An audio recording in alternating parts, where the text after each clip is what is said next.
Hey there, Chad here. Thanks for joining me. This is Rising Star 2, and I have been wanting to do a Rising Star series for quite a while. I actually started one probably about a year and a half ago, and it was more of a tutorial, and the game really doesn't exactly need a tutorial. There's things that you need to explain, but it wasn't good for the format of how I was doing games back then. But it is a pretty good game for doing more of a let's play. And so that's what I think we're going to do here.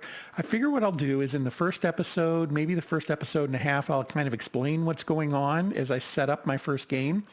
And then after that, it's just going to be a let's play. I've been playing this for several hours a week for the last month or two. And it is literally on my Steam list. It's my number 2 all-time played game. So I just really, really love this one. It is complete. It is not in early access or anything like that. Gilly Games is the publisher, and they do continue to put out some new things here and there. Looks like, so Gilly Games is kind of a one person shop, and he is working on something else right now. But he has been, like I said, over the last 6 months, a couple of new things have come out, including I think a free DLC where it basically allowed you to add some cheat codes and things like that if you wanted to speed up gameplay just a little bit. We'll talk about that as we move through here. One of the things I love about this game is it's very customizable. And I'm going to show you what I mean, because if you do decide to pick this up, and I do highly recommend it, if you're looking at it, you're not going to see the same things I'm seeing, because I've customized mine quite a bit. And I'm going to show you how that works, because honestly, it's cool that they've got it in here and it works as simply as it does. So if you go to settings and support, we're going to go to user generated content down here. And of course, this is where you set everything up how you want it. You can set up, one of the interesting things, you can set up your own soundtracks for songs that when you write a song, you can have it play a specific song from your computer if you'd like. That's pretty cool. I'm not going to do that. You start to get into licensing things and that when you're on YouTube and whatnot. So I'll just be using the in-game sound, but that is something you can do. I have played it that way and I really loved it. So user-generated content. There's 3 categories of user-generated content. We have wall art images. Some of them are a little less general audience than others, but none of them are, I wouldn't call any of them really vulgar. Most of this is art that people, well, it's all art that people have added. Some of them are actual album covers and that. I'm not exactly sure how he curates all of this. I haven't seen anything that would overly concern me that's been on here. That's not to say that something doesn't sneak in once in a while, but there's like I said, 3 categories. I'm not as much into the wall art stuff, but you can customize like pictures and posters and things like that you can put in your world. I'm more interested in these 2, the cities and the attitudes. And let's look at those. We're going to look at attitudes first.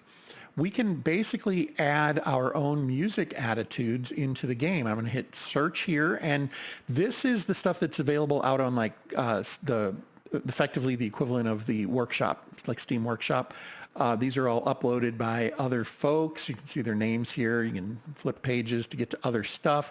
Some of it's better than others. I'm not actually using any of it. If you choose to, you just hit the download. I've created some of my own categories though, and to do that, you just click this button down here.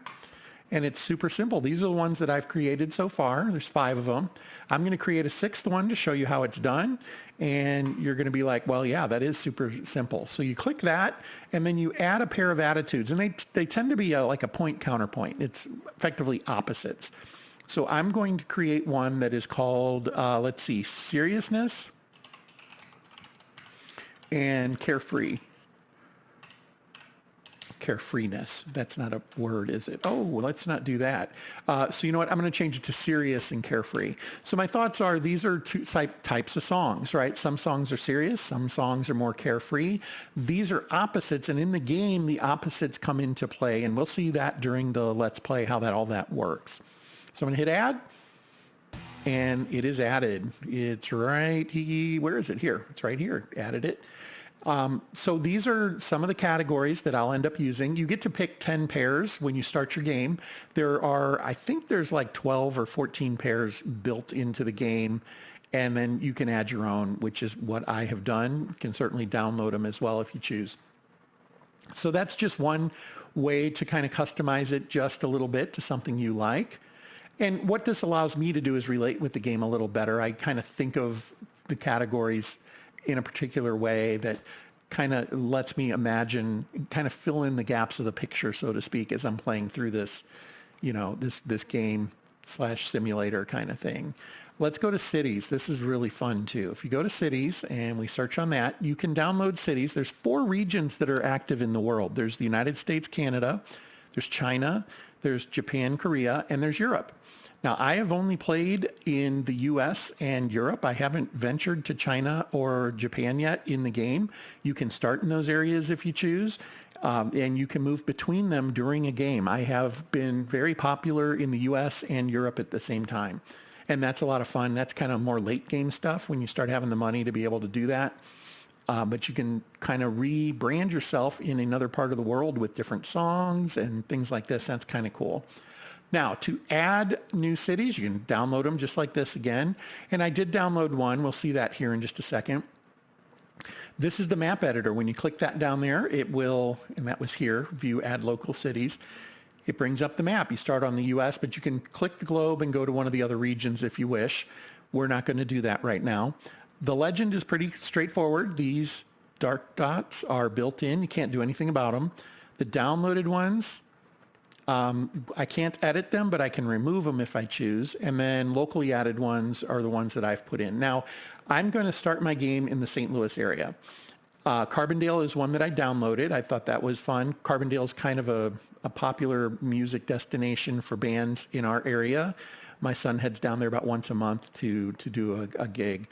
Sometimes a little more frequently than that. They'll, in the game, I'm going to travel to towns as my band grows in reputation, and I'm going to want to find other venues to play in. The size of the dot is representative of the size of the town or city. St. Louis, I think, is a little off scale. It's got it at 2.77 million. The metro area might be that. Metro St. Louis is going to be really big. The city itself is about 10% of this, so that's just kind of to spitball it, you get an idea. Chicago is listed at 9 million folks, and what this really means is the grid for Chicago is going to be much larger than the grid for St. Louis. The St. Louis grid is 6 by 6. The Carbondale grid, Carbondale's one of the smallest towns, is 3 by 3. And that'll be a little more clear when we start moving around in the game what that means. But a larger grid gives you more opportunities, gives you more stores, gives you more bars to play at, things like that. Okay, we can add cities, and it's really simple to add a city. And I decided to add these few just to give myself some variety when I'm starting my game in St. Louis. We'll talk about some of these sparse areas here in just a second, but let's learn how to add one real quick. I'm going to add Scranton, Pennsylvania. And Scranton, I'm not exactly sure where it sits, but I think it's right about here-ish. And we're going to, I'm sorry, you have to click Add New City first, and then you come up here and click on the map where you want it. And it adds a point, and I can name it. And I can give it a population. I really don't know what the size of Scranton, Pennsylvania is. We're going to guess it's around, 170,000. It really doesn't make much difference. It just gives you a size for the city is what that really ends up doing. If I need to fine tune where it's located, I can click these to just move it in very fine movements. You can use the shift key to move it a little bit more broadly as you want. But otherwise, that is now in the game, and it's actually in any game that's loaded from my PC. It will show up in games I'm already running and things like that as well. The purpose for the different sizes of the cities, already mentioned, gives you a little bit of variety, but the sparseness in some parts of the country might not be terribly obvious. Now, we're going to start a game, and we'll talk about the difficulty settings, but know this. Starting a game here in Rapid City, South Dakota, is much, much, much more difficult than starting a game in, say, Carbondale or St. Louis or Pittsburgh, which in my mind is a little undersized. But the thing is, Pittsburgh and these other ones I mentioned, the radius of how far you can drive to do a gig in the same day is much, well, it's not that it's larger, but there's a lot more cities in that radius. You come over here to Rapid City and you might be able to get to Cheyenne in one day. I'm not sure. I don't think you can get this far. Maybe you can, but you're limited. You have only a couple of places you can get to. Whereas when you look in the more dense areas, if you start in Atlanta, you've got a really, really big selection of places you can get to fairly easily to do gigs. Okay, my game I'm going to start in St. Louis, and we'll come back around to that in a minute. It is a moderate start. I'm not looking to, try to knock myself unconscious playing the game. I like to play this game because it just has neat mechanics and it's fun. So let's back out to the start screen again, and we're going to start a new game. The first thing you do when you start a game of Rising Star 2 is you name your band. And I'm going to name, so full disclosure, the name I give this band is not going to be the one I'm going to do the playthrough with. I don't want to waste your time with me tweaking out what the color of hair is of my bass player and things like that. So I'm just going to give you a flavor of how that works. And then when we start the next episode, it'll be a band that I'm going to create after I'm done here. So we're going to call this one Binary Decision. And we have an easy, normal, and hard. Now, I mentioned that starting in Rapid City, South Dakota, I think that's the name of it, is much harder than starting in St. Louis. These are kind of a difficulty setting, but they're much less, they have a lot less influence on the game than how many band members you start with or where you start. The easy mode, in my mind, really is easy. It's a super easy because of the way it's set up. Normal is just fine. I'm going to play normal. Hard, the thing is easy is like an easy game, right? It makes it just, there's no problems at all. Normal, if you consider that's what the normal experience would be. Hard is harder, but it isn't that the game becomes harder. It just makes the game take longer. That's really what the difference is, in my opinion, of the starting difficulty. Everything that I can do here, I'll be able to do here. It's just going to take me longer to get to that point. So the game is played in days, and we will start on January 1st, and we'll be doing our first gigs probably in March. We'll be ready to start playing shows in March with the normal mode. If we did hard, it would probably be more like April, mid-April, maybe late April kind of deal. Maybe you could do them in late March. I don't know. Well, depending on how you play, you would be able to do them at different times potentially. There is a minimum though, and the skill points has something to do with that. Getting more skill points, we'll be able to learn songs just a little bit faster, potentially, depending on how we spend those points. A lot of the stuff isn't really terribly, it doesn't really make the game exactly difficult. It just makes it cost more or things like that. Vehicle crashes result in more damage. Well, don't crash your vehicle. This one goes away completely. You don't have to worry about it. And it is not difficult to prevent crashing your vehicle, for example. There are a couple that probably have some teeth to them. The popularity lowering, relationships growing slower. Those are real things that do affect the difficulty some. But no matter what, you get past it in time, So instead of playing 2 weeks to get, to a certain level with a band, you might, going to 5 shows of a particular band, you might have to go to a 6th to get the same relationship. As I said, I'm not trying to knock myself out with this playthrough.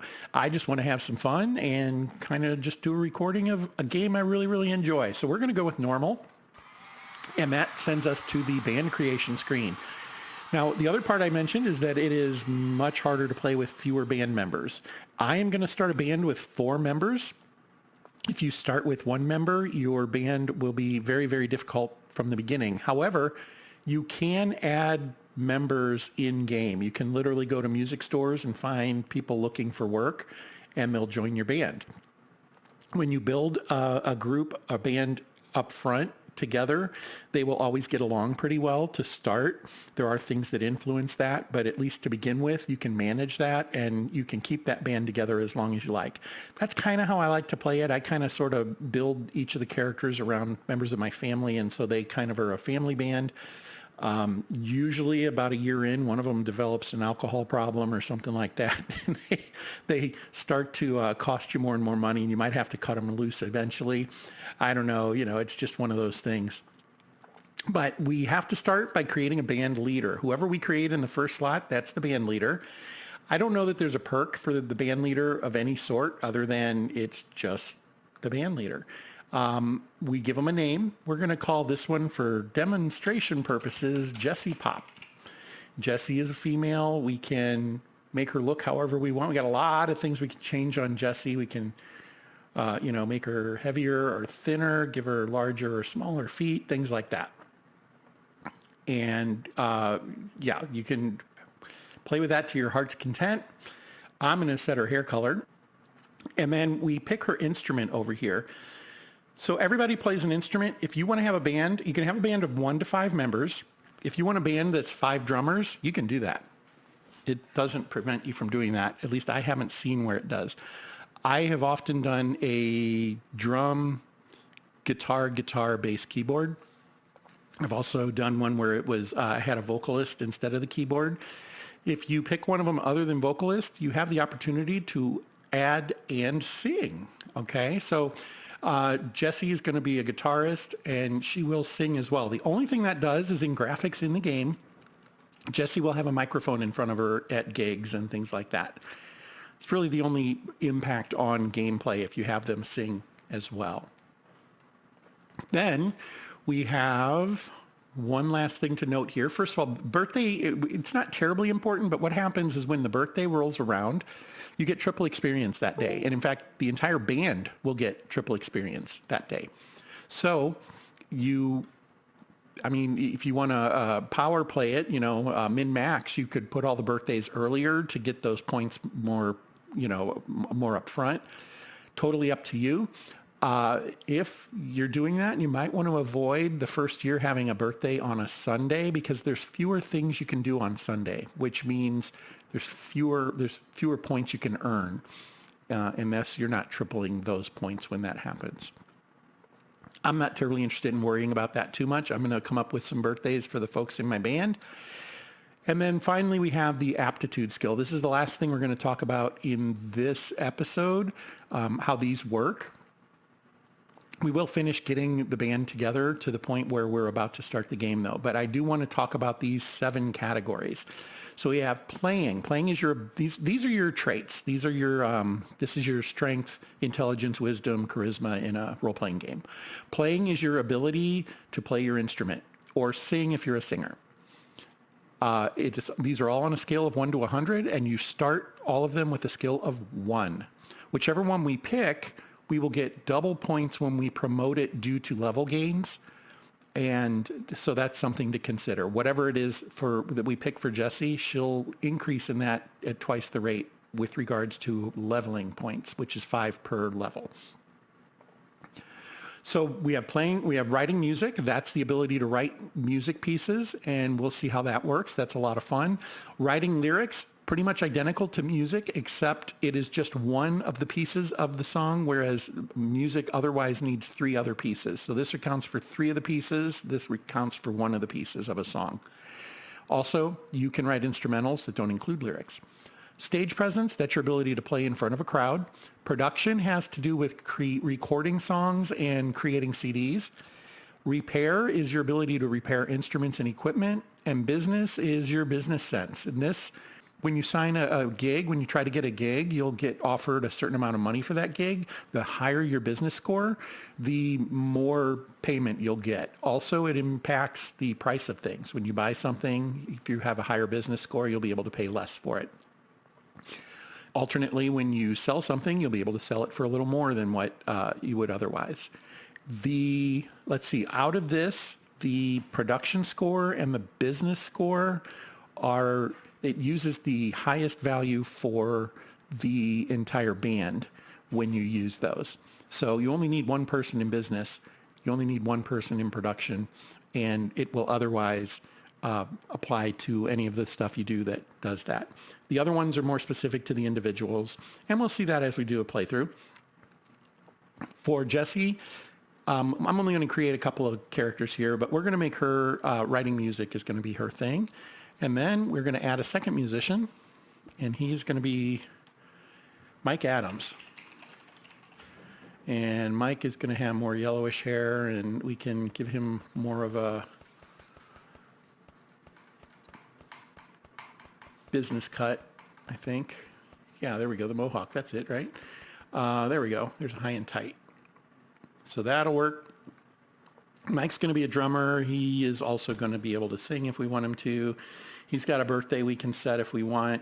His skill is going to be, I don't know, if you have a music writer, you probably also want a lyric writer. We can do that.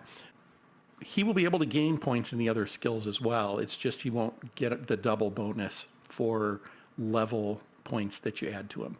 Once we're done there, we're going to hit next, and this is where those attitudes come into play. And you pick 10 of the pairs, and I'm just going to pick effectively the ones that I created and then a few others. So I had created 6, and then I'll pick 4 others. We're going to do carefree and serious. All these are they're basically flavor for the types of lyrics that end up getting written in your songs. It doesn't impact anything other than it is a label of what the song type is. So we will write a song that's about wisdom. We will write a song that's about being carefree. That's what those are about. And at any particular time, some of these, usually 3 or 4, are hot, and so they'll be more popular, and their opposites are not, and they will be less popular. And that floats and changes roughly. I think it changes every month. Doesn't necessarily always change, though. We could be in a serious mood for months at a time, and then suddenly it'll go away, and a month later it's carefree, and all your serious songs suddenly aren't very popular. And that can be a little, that's not my favorite part of all that. But it's a great game mechanic, and I enjoy that part of it. So we have picked 8 of these. I think I usually take this one and... I don't know. It's not that it really matters much. Let's go with Law and Order versus Anarchy. Yeah, let's do that one.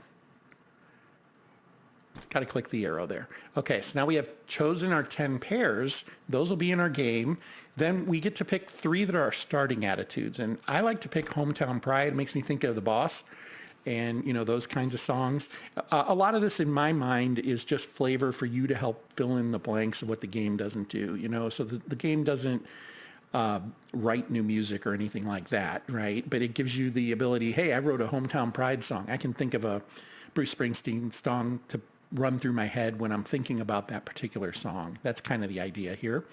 I'm going to pick technology as well. And I don't know, I usually do like coming of age. Let's do spontaneity. That could be fun. We'll do spontaneity. And again, it really doesn't matter. These could say A, B, C, D, E, F. It could say whatever. It doesn't really play into the game. It's just a mechanic on some of the values in the game and how it affects scoring. Once we're done there, we hit next and we pick where we're going to start. I'm going to say St. Louis. St. Louis has a pretty good range. We can get as far as like Chicago in one day. And that's good. We can get to Nashville in one day. So we have a pretty good selection of cities we can get to play gigs. And that's very helpful. So that's why I would pick that. Also notice as you float over the states, we're not seeing it right now because we haven't picked anything. Once we pick our city and hit Let's Rock, it will show us what the hot songs are in each state. So the nation will have usually 3 things that are considered hot, and of course their opposites are not. And then each state will have an additional one, so it'll be different from state to state. That particular one will be. And that's something you really have to pay attention to. You can have Hometown Pride being popular in Missouri and Travel being popular in Illinois, and if you're playing on both sides of the river, your song can either be considered really popular or very unpopular, and it's exactly the same song at that time. So as those move around, it changes how the song is perceived. That is it for this first episode. I'm going to hit Let's Rock. It'll take about a minute and a half for this to play out. As I said, I'm going to actually create another band that's got all the members that I want. I am not trying to play on the hardest mode possible. I'm playing on a mode that I enjoy playing, and I feel like I could probably narrate through pretty easily. And so that's what I'm going for with this playthrough. I hope you enjoy it. This is a fantastic game. Give it a good hard look if you don't have it. And I hope you end up joining and playing along with me. Beyond that, thank you for your time. And until next time, fair travels.